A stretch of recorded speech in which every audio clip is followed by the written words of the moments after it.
Welcome to the Bill Walton Show, featuring conversations with leaders, entrepreneurs, artists, and thinkers. Fresh perspectives on money, culture, politics, and human flourishing. Interesting people, interesting things. Welcome to the Bill Walton Show. I'm Bill Walton. Today I want to talk about some of the catastrophic dead ends we face if we plow blindly ahead with the promised green energy future. Today's elites are obsessed with CO2 and climate change and are determined to replace hydrocarbon fuels with solar and wind energy and other yet-to-be-invented technologies. But have they really thought this through? Do they understand the physics and the economics of the so-called green utopia? My guest today, Mark Mills, has thought it through and has a stark message, an inconvenient truth. Mark tells us, and I agree, there won't be a world powered entirely by wind and solar or batteries. The reason I say that is because it is not possible. We don't have the materials and we can't afford it in either environmental or economic terms. Mark and I have talked about this before. I think this is the third or fourth time Mark's been on because he's brilliant. But I think we agree we need to push back even harder against where the climate change agenda is leading us. And Mark probably knows more about this than anyone. He's a senior fellow at the Manhattan Institute, focusing on science, technology, and energy issues. He's also a faculty fellow at the McCormick School of Engineering at Northwestern, where his focus is on future manufacturing technologies. He's also a strategic partner in an energy software venture fund. And he also wrote one of my most interesting favorite books, The Cloud Revolution, How the Convergence of New Technologies Will Unleash the Next Economic Boom and a Roaring 2020s. Congress, to get to the point of today's show, Congress has appropriated trillions of dollars to what should now be properly called the climate change industrial complex. People are getting rich from the green agenda. And if you consider the vast worldwide habitat and species destruction that will be caused by substituting wind and solar for hydrocarbon energy, I believe these people should be called villainous, not virtuous. So, Mark, this is great to have you back. As you can see, I have a pretty strong point of view. Oh, don't hold back, Bill. Don't hold back. Tell us what you really think. A lot of which I came to from reading some of the great stuff you've written, including your recent testimony to Congress. I think you were in front of the U.S. House Committee on Energy and Commerce just, last month? Yeah, back preaching the gospel of reality, or trying to. And of course, apropos the subtitle of my book, The Roaring 2020s, Congress and the Federal Reserve are working very hard to make sure that doesn't happen, it feels like these days, as not only by printing money, as we all know, but by implementing programs of spending on the, quote, Green New Deal, which is exactly what the Inflation Reduction Act is. It's funding of the Green New Deal. In fact, they've come out of the closet and admitted as much, and they call it that now. It's no longer a secret. It's an open secret that the hundreds of billions of dollars of subsidies, mandates, and funding are being directed at changing how we get our energy. You know, Goldman Sachs did an analysis that confirmed my back of the envelope, and I'll confess that physicists, which is what I was trained. You're trained as a physicist. Yeah. A lot of them do back of the envelopes because it's easier than doing massive calculations of spreadsheets. We've got a whiteboard over here if you want to. Go use it. Well, back of the envelopes actually often pretty accurate. Yeah. I was guessing the Inflation Reduction Act's total cost because of both mandates and subsidies. So it mandates things that you have to spend money on that aren't appropriated money. So I guessed it was $1 trillion of spending that's coming down the pike on green stuff. And Goldman Sachs did a pretty detailed analysis. I think it was only about a month and a half ago. Came to the same conclusion. Ballpark, $1 trillion. Even in America today, that's a lot of money. But the difference is Goldman Sachs was writing it to show investors that there's a jackpot out here. Well, there is. This is where you should rush into if you're a wealthy investor. It's a moral hazard problem. So let's not, the obvious thing is once the government starts throwing money around, they distort markets when they come in forms of both subsidies and mandates. So the market has been distorted. It's going to be distorted more in service to your point of replacing hydrocarbons, oil, gas, and coal, which supply about a little over 80% of our energy, with wind and solar, and mediated and moderated by batteries, which today, after $500 billion spent, provide about 4% of all our energy. So we got a long way to go from 4% of all of our energy with wind and solar, and less than 1% of our cars in America, by the way. Despite all the hyperbole, we haven't breached the 1% of cars being electric vehicles in America. And of the 0.8% of vehicles that are electric in America, more than half are in one state, and you can guess which state that is. So, Well, you make a point in your testimony, and I think in other places you've written, that you need to think about energy as something that's manufactured. yeah. And what goes into producing Right. hydrocarbon energy versus wind and solar, et cetera. Yeah. Let's start there. What is it? Build the pyramid of how we get from. Yeah, the energy stuff is about money, always, always, always. But what people forget, and this is not philosophical, it's practical. All energy is free, and energy is infinitely available to humans for all practical purposes. The universe is gushing with energy. Energy is everywhere in the nature of the universe we live in. So the sun is free, but so is oil, coal, and gas. We didn't invent it. We didn't make it. It's just there. It doesn't matter why it's there. There's a lot of it there. It's just there. All energy systems to deliver useful power to society require building machines, all of them. You have to build machines. And so what you really want to know is how much material does it take to build the machines to make windmills and solar panels? And how much material does it take to build the machines that produce energy from oil and gas, to get the oil and gas, to move it, and to make it into electricity or make it into motion, mechanical power or heat? You want to know how much material you need, how many machines you build, because everything that exists in our universe, everything in our society, requires first digging something out of the ground. You have to get minerals and materials to make all products, and you have to make products to make services. So everything begins with mining. In fact, mining is a boring industry. It's the oldest industry in humanity. It predates written history. It's not the oldest profession. It's the oldest industry. Actually, mining may be the oldest profession. Who knows? Not to go down that rabbit hole. It's an old industry. That's another show. Yeah, it's another show. Yeah. But you get nothing without mining first. You have to mine stuff, and then that takes information, knowledge to know where the mines are. You have to build machines to do the mining. You have to build machines to convert the raw materials into useful minerals and materials. Then you have to build machines to build machines. You have to build machines to install the machines. Everything's about machines and materials, including computers, including software, including AI, including healthcare. It all begins with mining and machines. So if you dig into that subject, no pun intended. Well, and this is your specialty at Northwestern. Future manufacturing. I mean, this is something. Manufacturing's a big deal, right? Yeah. And that's why we want to repatriate a lot of our manufacturing, because it really matters. Right. Now, what we're trying to do with manufacturing is to reduce the number of human beings involved in manufacturing the stuff we need, because that is called productivity. It lowers costs of goods. So we've been trying to automate manufacturing of all kinds forever, and there'll be lots more of that. But repatriating is not a jobs issue. It's a political supply chain issue, as you know. We import roughly 80 to 90% of the manufactured solar modules we use to make solar panels in America. They're manufactured, this is news alert to nobody, in China. Why does China manufacture most solar modules? Because they chose to. And we chose to run those businesses out of our country by virtue of regulations and taxation. China did the inverse through subsidies and we'll call it light regulations, combination of those two things. They became the dominant producer of polysilicon to make solar modules and the manufacturing of solar modules.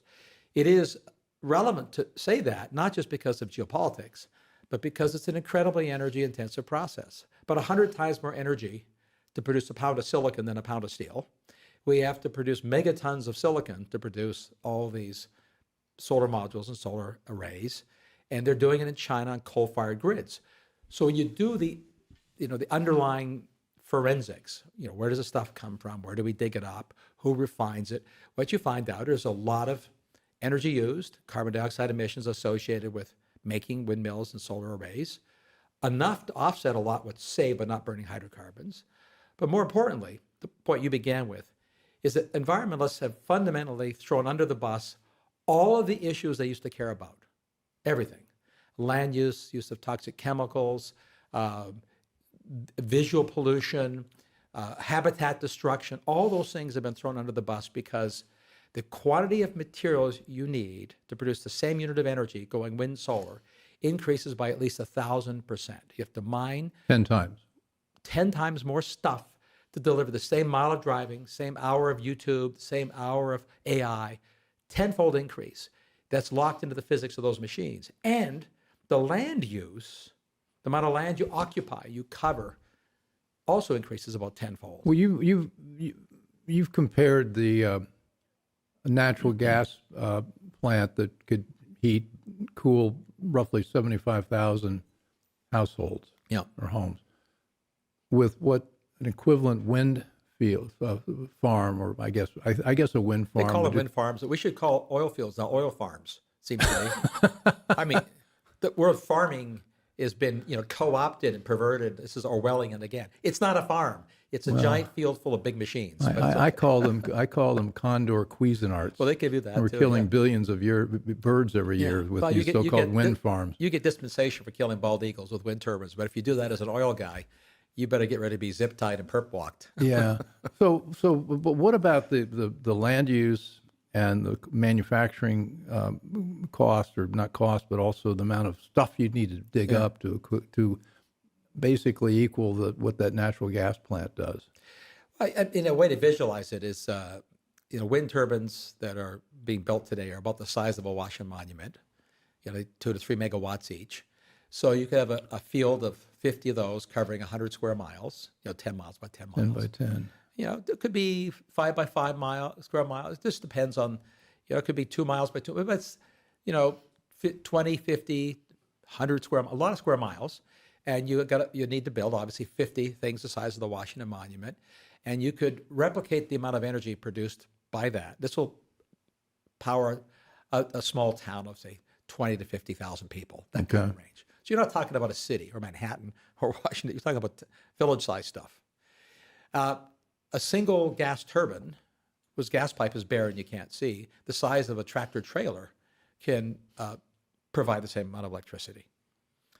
This is a profound visual difference, obviously. It doesn't take very much land. And if we count the land upstream, so now I've just counted the land you have to look at, but no one cares where we mine stuff because it's in Africa or Asia or Canada, my homeland. But if you count that too, you also have a tenfold increase in land use. Well, that's part of the wind and solar agenda, is to shove all the cost of this off to developing countries, Central America, South America, Africa, wherever else, someplace else. Well, because permitting won't let you mine stuff here. What goes into making a windmill or a wind farm? The element of what's the manufacturing? What are the materials? What's that cost? And what does that compare to what we have with natural gas? So both machines, you have to use steel. Both machines use concrete, concrete foundations. Wind turbines are huge, big concrete foundation. Combustion turbines use steel to build the turbine itself. The wind turbine tower is made out of steel. And then you have the electrical components, which involve what's called electrical grade steel and neodymium and cadmium, all kinds of metals. And then you have the big plastic blades. So you obviously don't have big plastic blades for a combustion turbine. But the big difference is in two areas: the quantity of stuff you need per unit of energy. Again, the amount of concrete, glass, polymers, plastics, and steel you need per unit of energy goes up again tenfold per unit of energy produced compared to the gas turbine. And then you have to have somewhere between a 10 and 100-fold increase, or infinite if you like, by increase in use of metals that the gas turbines don't use. Like, neodymium magnets require the rare earth neodymium to be mined and refined somewhere, most of which is in China again. So the quantities of these materials are huge. They are often different in nature. That is, we produce concrete here. We actually produce a remarkable amount of steel in America. The interesting thing about wind turbines, of course, is their blades. That's what they gather the energy from the moving wind. They're reinforced fiberglass. They're essentially plastic. So that small wind farm that I just described for 20 to 30,000, maybe 40,000 people, it requires the production of enough non-recyclable plastic.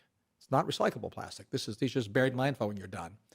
The quantity of that plastic in that one small wind farm is greater than all the plastic used to make all the world's plastic straws, which environmentalists are very upset about.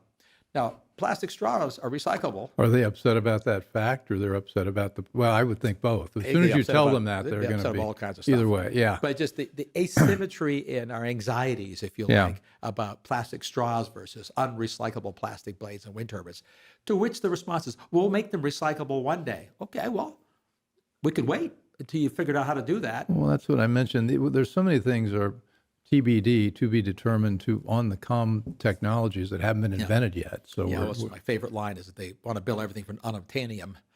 Just to define out unobtainium. Unobtainium is the magical perfect element that you can produce with no consequence. No mining is required. It produces infinite energy supplies with no emissions of any kind, and it's free and cheap. Makes your life wonderful. Unobtainium. This is the Bill Walton Show, and I'm here with Mark Mills, Manhattan Institute, and a lot of other great affiliations. And we're talking about the new Holy Grail, which is an element called the unobtainium. Unobtainium. I can't pronounce it. Unobtainium. It's a new element. It's a new element. New element. Okay. Added to the periodic table. Anyway, it's a great metaphor for what's happening with the environmental movement as they try to push us to be totally dependent on wind and solar. Now, the wind farms that we're talking about, it's not, so you've got the cost of that, but then how much to mine this? How many mines are we going to have to create around the world if they realize the dream of significant dependence on wind? Well, so we come back to the baseline. You have to increase the total supply of metals and minerals: copper, nickel, lithium, aluminum, molybdenum, neodymium. Not unobtainium, because that doesn't exist. But you have to increase that tenfold. So how many more mines would you need? It's a reasonable question. The question has been answered by the International Energy Agency themselves, by the World Bank, by geological surveys. It's knowable because we know a lot about these minerals. The answer is we are not now mining nor have enough mines on the planet to do this. You need hundreds of new mines, not a few, hundreds of new mines. By one estimate, nearly 400 new giant mines across the different types of metals and minerals, from nickel and cobalt to lithium and aluminum. Now, so we're not going to put those in Martha's Vineyard. Well, yeah. Well, why not just build them? Market forces will work. I mean, after all, if demand goes up, supply will follow. This is true. And then you have this disingenuous, puerile, infantile response from many environmentalists. Oh, Mills is a Malthusian, doesn't think we have enough minerals in the earth. I'm accused of being a Malthusian recently. One of the most grievous insults to me. I'm an anti-Malthusian. Sure. There are plenty of minerals in the Earth's crust. I'm on the camp of a functional infinite supply of minerals and energy and food for humans. The limits are what we're willing to do and where, at what price, environmentally, economically. What you want to know is not whether there's enough copper in the Earth's crust. That's a silly distraction. It's how many copper mines exist. Is anybody expanding the copper mines? And how much do the copper mines? Just let's pick copper because it's one of the oldest, maybe the oldest mined metal. So we need to increase copper mining about 200 to 250% alone in the next decade to meet the aspirations, just copper, to meet the aspirations. Mark, when I come on the show, be sure to turn off your phone. I think that's your broker. That's my phone. No, this is Steve Moore. We're worried about the debt ceiling right now. Steve is a friend. Tell him hi. Tell him I'm glad he fixed the debt ceiling. I think I'll wait to call him back. He takes second tier after me. After all, he's just Steve Moore. I know. He's just Steve Moore. the Uber economist. So all these mines, we're not going to put them in Martha's Vineyard. We're not going to even put them in the United States. You can't do it because of the permitting. It's very tough. So they're going to go where? Chile? Well, this administration has banned 3 mines that got through the permitting process, spending millions of dollars in the last year. So you're right. We're not going to expand mining at the level needed to do it here. So you'd want to know where the world's mines are, where they're willing to expand, And we know that it's places like Chile, Bolivia, China, a lot of African countries. Chinese investors are very active in Africa, expanding mines there. You could say it's because they have rich ore bodies, which they do. They also are far more susceptible to corruption, unfortunately, and this is what the Chinese have is pretty much overtly engaged in. You know, we go to a country to say, well, I'd like to help you open a copper mine to feed our appetite for electric cars and windmills, solar arrays, and loan them money. We attach lots of strings to it, many of them reasonable, about environmental practices and child labor laws. You know, it's kind of nice not to mind things, not using children, in my opinion. Which is what they do in the Congo. Exactly. Well, the Chinese are not quite that strict. They don't have any of those strings attached to it. They simply loan the money, build the infrastructure, and harvest the minerals, refine them in China, and ship them to us, so we can use our taxpayers' money to pay more for our electricity. I mean, it's a opposite of a virtuous circle. It's to your point, a villainous circle when it involves abrogating basic labor standards. I don't mean labor union standards. I mean labor standards we take for granted in our country. Mm-hmm. They don't take for granted in many places of the world. We can mine cleanly and safely. It can be done. We do it in America. It's not done that way everywhere in the world. So to your point, environmentalists are broadly sweeping under the rug these consequences, environmental and human consequences. Those that are noticing it, I got to give a shout out and credit to both the Washington Post and New York Times lately. Far be it for me. We just lost half our viewers. Yeah, but you can Google, use Magic Dr. Google, do WAPO or New York Times, mining for minerals, for energy. They've just published in the last few months excellent investigative journalism. Washington Post went to Indonesia, one of the world's biggest source of nickel. Nickel is in every electric car. It's in steel. It's the essential metal. We're going to have to increase nickel supplies several 100% in the decade. So the world's biggest nickel producer is expanding nickel mines. And they're embargoing the export of nickel ore, requiring you to invest in their country in nickel refineries, like all things. So Washington Post went and did an investigation and discovered, quelle horreur, that it's a big, dirty process, really hard, involves lots of toxic chemicals. It's a very honest, eye-opening piece for people who have not read anything about what's involved in mining. It's a big, difficult industry, and doing it in countries that are not, let's just say, meeting Western standards. And they'd say they're trying, and the government probably states that, and they may actually want to. I don't want to judge them morally in that sense, but as a practical matter, what's going on will shock most people. Well, if you multiply the number of mines we need for solar with the number of mines, add the number of mines for wind, and also batteries. Hundreds and hundreds of mines. We're talking millions of square miles, really. We're gonna kill the habitat all over the planet. Well, it's not just land use. I mean, when you mine, you create a lot of waste. It's probably unavoidably the most wasteful process that humans engage in. Nothing comes close. And this is not new. This is not a news alert. What people don't realize is that, with very few exceptions, the minerals that we need, like let's use copper, because again, it's not substitutable. This is true for all the minerals. The share of the ore, the rock that you mine, that contains the metal you want is very small. Few percent. Copper ore grades average 1%. Yeah. Put differently, it means you have to mine a ton of copper to get 20 pounds of copper ore, a ton of copper ore to get 20 pounds of copper. And if you need megatons of copper, you're talking gigatons of rocks dug up, crushed, creating waste. And then to get the copper out of the copper ore, this is just something that most people haven't really thought about, you have to literally dissolve rock with chemicals. You can't, it's not like you're digging up soil and, there's copper. You have to dig up rock, crush it, grind it, dissolve it with chemicals, toxic chemicals. You have to handle it carefully. And then chemically refine the material to get the pure metal, whether it's copper or molybdenum or neodymium or a rare earth, whatever the rare earth is. These are very, very land and materials intensive processes. We've spent centuries trying to get good at it. We've become very good at it. But it's a slow process. You didn't even talk about land use. What about just money? I mean, Each new mine is billions of dollars of capital investment, a big copper mine, 10 or $20 billion. We're talking dozens of copper mines. Well, and none of this would be investable without government subsidies. So exactly. So you'd want to know. I mean, one action item, I want to get to that at the end, is that we need to stop these subsidies, because it's inciting, it's eliciting behavior which is egregious.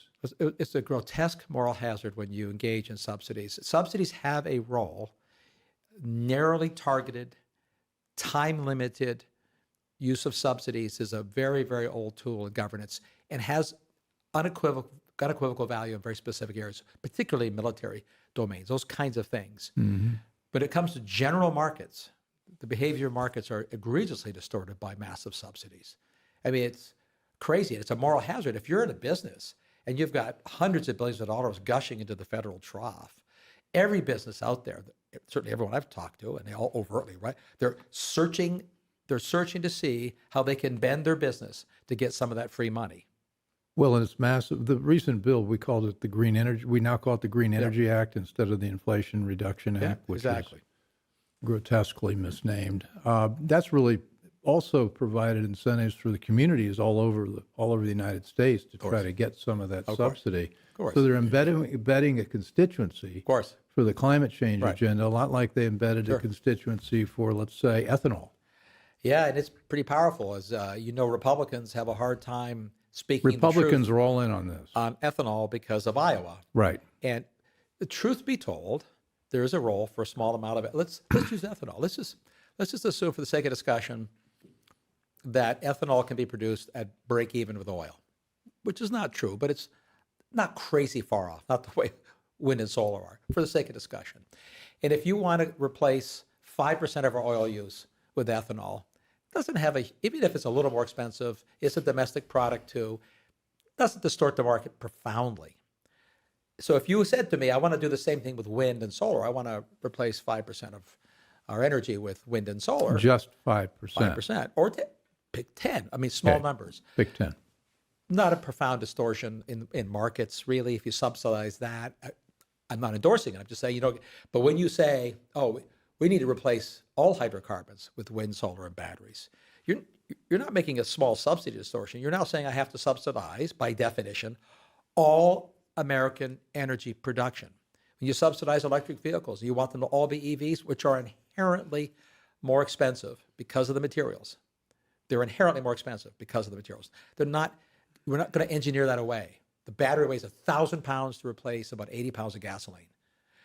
So if you want to subsidize that, you're going to have to subsidize all car purchases in perpetuity, because there's no engineering path to make them cheaper. Without subsidies, none of this is investable. And I'm speaking as an old private equity guy. I would say a few percentage points of American. Okay, I won't say infinitesimal amount meets the market test. If you're investing in private equity on this, you're making a bet. You're making a bet on the government subsidies. So we've got a couple of other effects here. We've got the manufacturing, mining issue, but then you've also got the fact that wind and solar is not, it's not storable. Yeah. And so you got to build massive batteries to store this energy, whereas if you've got natural gas or a barrel of oil, it's not only the energy, but it also is a storage unit. Right. Well, so then you'd want to know the obvious, you can always store it. There's all kinds of ways to store energy. There's practical ways like oil in a tank. There's obvious ways like electricity in a battery. And there are goofy ways that are even being proposed and funded by goofy private equity guys, which I call the Fred Flintstone technique for storing electricity. They take big rocks when you have extra electricity, when nobody needs it from the sun, and you drag the rock up with a crane. And then when you need the energy, you let the rock drop connected to a wire to a motor generator, and it generates electricity. It works. It's silly. It's infantile. All you'd want to know, it's Fred Flintstone come to life. You'd want to know, what does it really cost compared to, say, just storing the oil in the first place? Yeah. Depending on the technology, somewhere between 10 and 100 times more expensive to store the same unit of energy with these, whether it's a battery, I don't care what the battery is, or Fred Flintstone techniques. There's somebody even proposing using trains, filling the trains full of rocks, When you have extra electricity, when nobody wants the wind power, because that's what happens. Wind produces it when you don't need it, and not when you do need it. You run the train up a hill with electric motors, and then when you need the energy, the train runs down the hill, and the motors reverse and become generators. A Fred Flintstone on wheels. I mean, it's really silly stuff. It technically works, but it's profoundly silly and profoundly expensive. And yes, so with windmills and solar, you need to store the energy. You can do it, it just costs money. Just costs money. So then the response is, well, the technology will get cheaper. Yes, it will. But when you're starting with a basis that's more than 10 times more expensive. Even cheaper doesn't meet a market doesn't test. get you close. No, it doesn't get close. Or you know that it's always windy or sunny somewhere. You've heard that. So we don't just build more transmission lines. Well, the transmission lines are a huge problem because all the wind and solar is off in some remote place, and you got to get it to a city. Apparently that costs money too. Yeah. Apparently, but more importantly, well, that's in the last bill. It is in the last bill. Yeah. Subsidized, and also they're hoping to override local communities and states' objections to transmission lines. That's the goal. Most of the goals, if you peel away the layers of costs. So right now, the states control whether you can have a transmission line. They want to make that a federal power. So they want the FERC, Federal Energy Regulatory Commission, to preempt any state inputs on where this moves. Now, what happens is there are federal preemptions, but it's in our federalist system. This is a kabuki dance that we've had, which has been extremely effective at preserving freedoms and liberties and the diversity of solutions in American states, as you know. But in service of the climate agenda, to change our energy systems, all those things are to be thrown out. All of the freedoms, all the subsidiarity of pushing decisions to states are to be thrown out. Yet another attack on federalism. Oh, it is. It's and it's an overt. This is not a subtle attack. It's an overt attack. So this is Bill Walton. I'm here with Mark Mills, the Manhattan Institute, a deep thinker about all things energy and many other topics as well. And I'm about to learn what embodied energy is. Yeah. Do you really want to know? I really want to know. It's in your testimony, and I thought it was extremely interesting about. Well, I'll let you explain embodied energy. Well, since I started by pointing out that you can't build anything without digging something out of the ground first. Yeah. You need to get minerals to make everything. Polymers is not digging stuff. You have to drill for oil and gas. It takes energy to do that. So the energy that's used to make a product is called the embodied energy. When you make a glass, the energy it takes to make a pound of glass is a well-known number. The energy it takes to make a pound of steel is a well-known number. We know how much energy it takes to make a car. And so the energy used to make something also has associated with emissions for making that thing. So when you import an electric car, you're actually exporting energy used elsewhere, by definition, and emissions that have happened elsewhere. So to make an electric car battery, the battery that stores the electricity, you have to use energy. How much do you have to use? Well, it depends on where you make the battery's materials, but something on the order of 300 barrels of oil equivalent of energy are used to make enough batteries to store 1 barrel of oil equivalent of energy. So you embodied energy. 300 barrels to get 1 barrel? Right, to store one, you still have to make the energy, but that's the battery that can store a barrel of oil equivalent in electric form requires energy used somewhere else, 300 barrels of oil equivalent worth. And that number, the energy used to make the battery, this is the key thing that is being ignored in all these futuristic debates. That number is going up, not down. While we engineer better and better ways to mine and manufacture things, that reduces energy use. Mother Nature has a surprise for us. The ore grades, the percentage of minerals in rocks has been declining for centuries.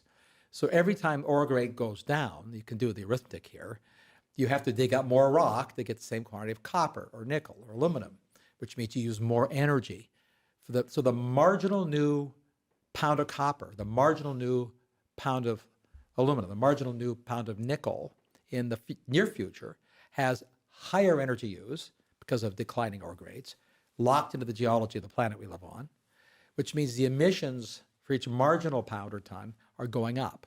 So the embodied energy, the embodied emissions for building wind turbines, solar arrays, and electric cars are rising. We know they're rising. This is not Mark Mills saying it. This is a geologist telling us something. The World Bank knows this. And again, back to the IEA, the International Energy Agency, who are indefatigable champions of the energy transition.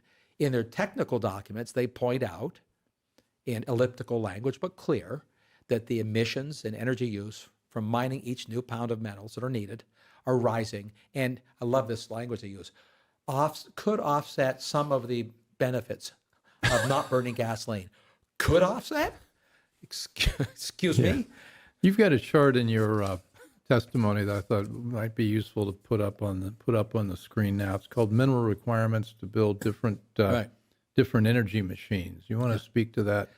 Well, you know, what we have are two classes of minerals you need to build energy machines. To go back to, you need to mine, you have to make, everything requires, almost everything, using steel, copper, glass, and plastics, aluminum, so the basic metals. So you have roughly a 10-fold to 20-fold increase per unit of energy delivered to go from combustion turbines or coal plants or nuclear plants to wind and solar. That's the basic material. So that's a lot of land use. I mean, you got to dig up a lot of rock, you got to make a lot of concrete, a lot of glass. Glass uses natural gas. Glass uses coal. Concrete uses coal, natural gas. Steel uses metallurgical coal. We have no other way to make steel right now, and we won't for a long time without using metallurgical coal. Coal use in the world's going up, not down, by the way. So all those material uses, we're going to accelerate their use, not because of population growth, not because of wealth growth, because the decision to go from combustion of hydrocarbons to wind, solar, and batteries will increase by more than 10-fold basic material requirements. So show me on this chart what you mean, because we're gonna have this up on the screen. We'll put this on the chart. So if you look at the graph, it shows you a natural gas combustion turbine, and you can see that the bar height to produce the metals and the concrete and the glass you need, it's almost invisible.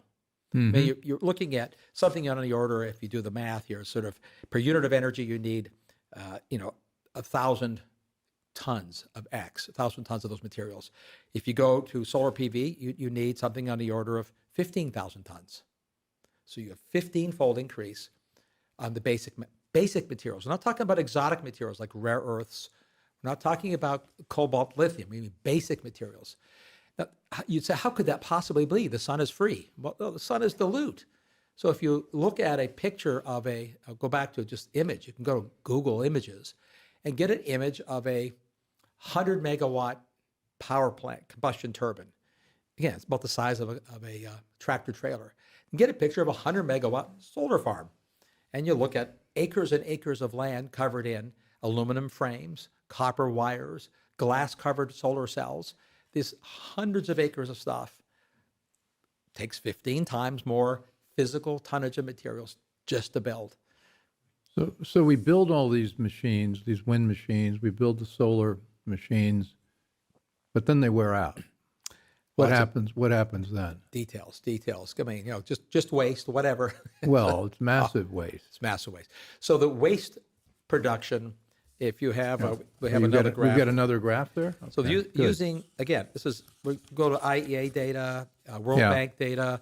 What you find is, let's just do the wind turbine blades, because this is what is not recyclable. This is what the World Bank and IEA are worried about. You can recycle the steel. Steel is very easy to recycle. You can recycle aluminum. It's extremely easy to recycle. So recycling rates there are very high. But you've got all this non-recyclable plastic. You have to throw it out. And what you find out is you go from today where you have a few thousands of tons of these plastic blades being cut up and put in a landfill, because we're just at the beginning of the end of the life of all these wind farms. They last about 20 years. Sometimes they only last 10 years. They wear out prematurely, or you have a new blade that's more efficient, so you replace them. But let's just take the 20 years. Most combustion power plants have a lifespan of 30 to 40 years. So you're not only using 10 times more material, and you build triple the number of power plants. So now we're going to 30-fold increase in the tonnage of stuff. It accumulates. You're going to do something with it. So that you've got a lot of people in the environmental community, we'll call it the global World Bank class of community, looking at this and anxious that we're going to generate this massive quantity of waste. What will we do with it? So they're pushing hard to come up with the next generation of blades being recyclable, for example. Okay. But it doesn't exist They yet. don't exist today. Yeah. They're not. It's not theoretically impossible. It's just they don't exist today. So we're going to have not just a few tons, tens of thousands, and then ultimately millions of tons of waste, including solar panel waste. I mean, the kind of metals that are put in the glass on top of solar panels to stabilize the glass from being damaged by UV light render most solar glass as a technical hazardous waste. So it can't just be casually thrown away. So ultimately, somebody has to break down all those things, spend the money and time, bury it somewhere. By the way, I'm not in the camp that was worried about having enough landfill for this. The planet's really big. Well, China no longer will take They it. won't take it, but build a big hole in Nevada. They pay them some declared money. a couple of years ago they didn't want to take it. It was dangerous. Well, I think this was a stick in the eye, frankly, was, yeah. to the United States. They're not really that worried about the dangerous stuff, we don't think, but they were getting in trouble. They were getting spanked for putting I think it's 80% of the world's plastic waste going into the oceans comes out of the Yangtze and a few other rivers in China, where they don't particularly take a lot of care to handle the trash that we were sending them. So China has the dirtiest rivers on the planet. they do. So the path to clean rivers is called wealth, and the path to wealth is called cheap energy. And what we're now doing is making energy more expensive and increasing the quantity of Not waste. slightly more expensive, dramatically more expensive. Yeah, more so. And also not available. You mentioned something in your testimony. A Dutch government-sponsored study concluded that Netherlands alone, its green ambitions, would consume a major share of all the world's minerals. Yeah, of today's One country's. today's world production level. Yeah, one region, one country. Yeah, exactly. If they want 100% green, their call for cobalt, lithium. But when they did the calculation, it's to do everything, not just electric cars. Everything in society is going to be powered by electricity produced by windmills and solar arrays. So cobalt, lithium, Yep. indium, and then all those other elements that I can't pronounce. The alphabet soup from the periodic table that everybody's forgotten from high school Which I'm chemistry. sure you have it. I'm sure you have the periodic table memorized. And neodymium. Neodymium. Yeah. Okay. Well, I Magic- got close magic- there. But a we magic need metal. we need 400 times more neodymium if we do this. And this is according to the World Bank. That's right. Aren't we? It just seems we talk about becoming more dependent on China. This is dependency on steroids. Well, sure. And this is now an open secret. China is the utterly dominant producer of refined, what the IEA calls energy minerals. Yeah. Their market share, just to put this in the context of the things that are being vilified, China's market share for refined energy minerals is more than double OPEC's market share of world oil. So the geopolitical and price concentration power of energy stuff for China is double that of OPEC. So we spent, 50 years wringing our hands over resource concentration and hydrocarbons. And now we've allowed to happen and are now going to encourage accelerating a resource dependency on China that's more than double the resource dependency. Well, that and there we've used had. to be all these stories about whether OPEC could agree on something. I'm sure China will agree with itself. It does exactly. We don't have to. Would China exercise pricing power when it's convenient for them? This is a question, as they say, that answers itself. Oh yeah, President Xi. Yeah. There's so many factoids. I'm running a bit out of time. I just wanted to get some things in here that I think people who are pushing electric vehicles and mandating electric trucks in California ought to learn that electric car battery, a single battery, has about 1,000 pounds, but the total amount of mining materials that required is 500,000 pounds. Yeah. Well, this is the easiest way to explain it. When you talk about increasing world mining by tenfold, That doesn't even get close. But it doesn't even mean you think, well, does that matter? Saying something about the world growing. It's hard to visualize. Yeah, So what you want to visualize is for one car, if you have the gasoline version, you have a gas tank, and you put about 70, 80 pounds of gasoline in it. And the electric vehicle doesn't have a gas tank. The battery weighs 1,000 pounds, which is why the electric vehicles use a lot more aluminum, which is a whole other embodied energy story. But to get the materials to make that one battery, on average, you have to dig up about 500,000 pounds of the earth. Or put differently, let's do it in tons. One car, which weighs about a ton, roughly, with a half-ton battery, takes 250 tons of digging up rock and stuff somewhere else to make that one car, that one EV. Now, to do it for the regular car, I don't need 250 tons to be dug up. I need tonnage too, but I don't have a battery. I don't have to get copper. I don't have the same quantity of copper. I don't need any cobalt. So another one, if wind turbines were to supply half the world's electricity, nearly 2 billion tons of coal would have to be consumed to produce the concrete and steel. Yeah, there's an inconvenient fact. So we use coal to make steel and concrete. The energy transitionists, those who think we should get off of coal, oil, and gas, point out that it's theoretically possible to use other means to make steel. This is true. You can use hydrogen to make steel and produce the hydrogen, by electrolyzing water with wind turbine electricity. All these elliptical solutions are, in theory, possible. They're extremely expensive, not scaled or scalable. In the world we live in, that we're subsidizing today, so invoking new technologies to make steel, for example, without using coal, is silly and irrelevant. The subsidies are intended to pay for what we know how to build today. So the wind turbines we're going to build tomorrow with today's subsidies will use technologies that we know how to use today, which means millions and billions of tons of coal consumed in service of making polysilicon for solar modules, steel for wind turbines, aluminum for solar modules, lithium and cobalt for batteries, using coal, gas, and oil, largely in China, but also in Africa and South America.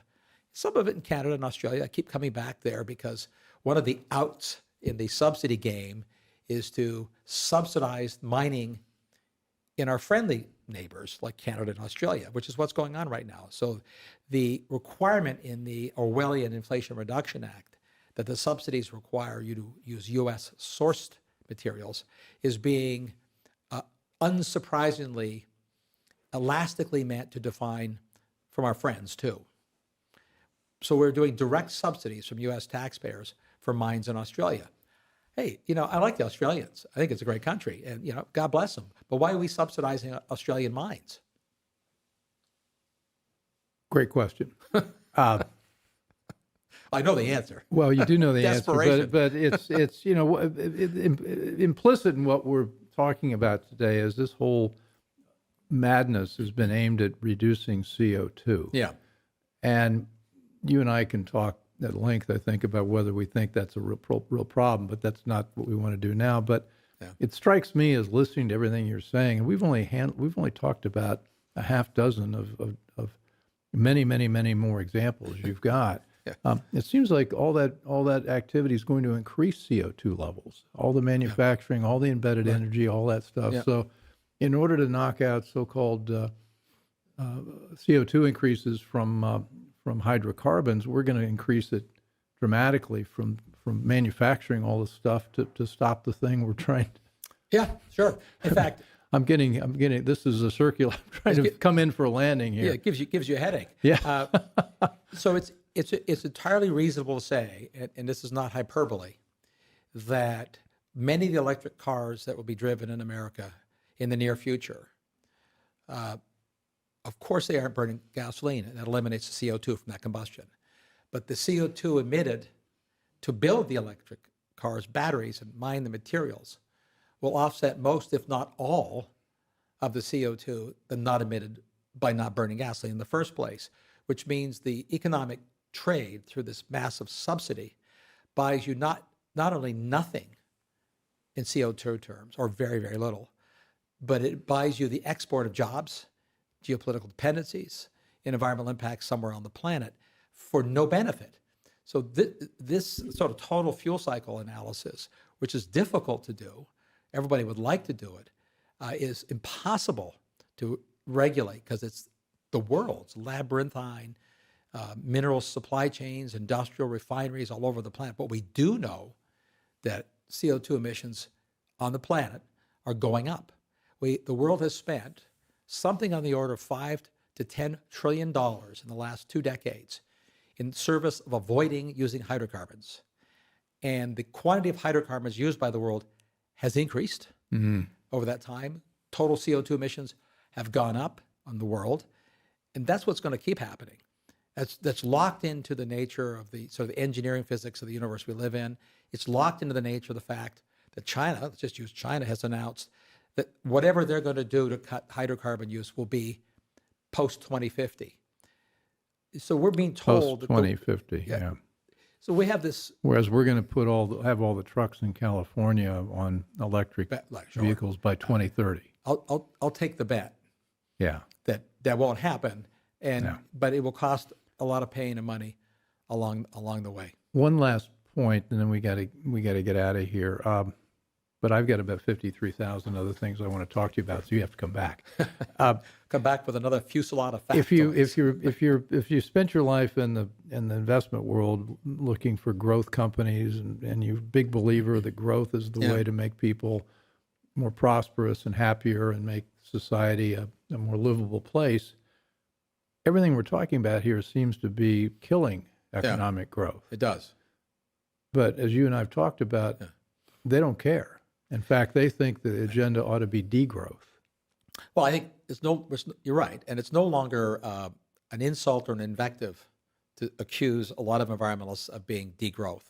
This is overtly a strategy, honestly, outwardly pursued. There's a big conference coming up in Europe that the EU is funding on degrowth, how to make people happy in a degrowth world. So what they're, in effect, implicitly, if not explicitly acknowledging, is that all of this green stuff we're spending money on doesn't solve the problem. They're actually, some of them are overtly admitting, because the things I'm saying are not disputable. They're just facts. It's not about whether the climate's warming or not. Copper is copper, whether you think the climate's warming or not. Ore grades are declining, no matter what you think about climate change. They know this, the smarter environmentalists. So what they're saying overtly is, therefore, if wind, solar, and batteries won't cut CO2 emissions, the way you have fewer emissions is to use less energy, less growth, fewer people.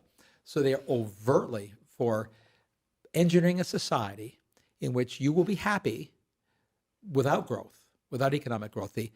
If you like, the sine qua non of civilization has been to elevate the prosperity of the maximum number of people. Most people out of poverty. And we're going to reverse that and create this fiction. And they're overt about this, that you can be happy.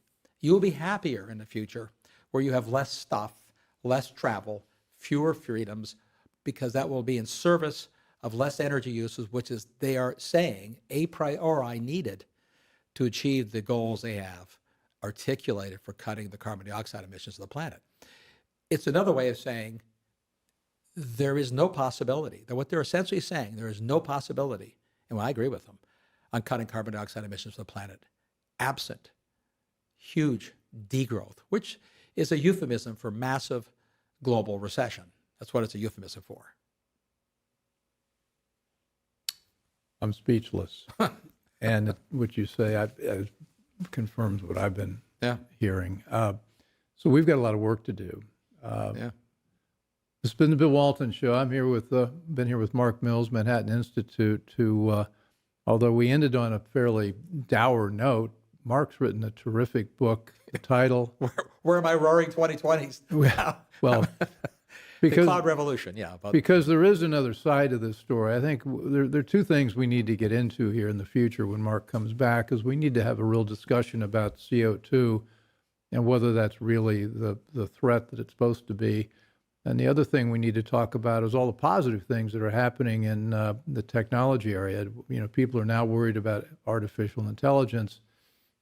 Obviously, that's something we need to be concerned about, but there are a lot of things that are going to make the world a lot better. And so we've got these opposing forces, and we need to know what side we're going to be on. So, Mark, pleasure. Thank you. Good to be here. Thank you for a chance to be dystopian. All right. Well, as opposed to being the last optimist. But next time you're going to come on as the last opposite, then I think I'll join you in that, I hope. Anyways, Bill Walton Show, where you can find us, as always, on all the major podcast platforms, YouTube, Rumble, Substack now. We're on CPAC now on Monday nights, and probably soon to be adding another night since we're doing more shows. Send us your comments. I put either through Substack or on our website. As you know, we pay a lot of attention to the kind of people you'd like to hear from and the kind of topics you'd like us to get into. As always, we're trying to take complicated matters and make it plain what's at stake for us and what we can do about it. So anyway, thanks for joining, and talk with you soon. I hope you enjoyed the conversation. Want more? Click the subscribe button or head over to thebillwaltonshow.com to choose from over 100 episodes. You can also learn more about our guest on our Interesting People page. And send us your comments. We read every one, and your thoughts help us guide the show. If it's easier for you to listen, check out our podcast page and subscribe there. In return, we'll keep you informed about what's true, what's right, and what's next. Thanks for joining.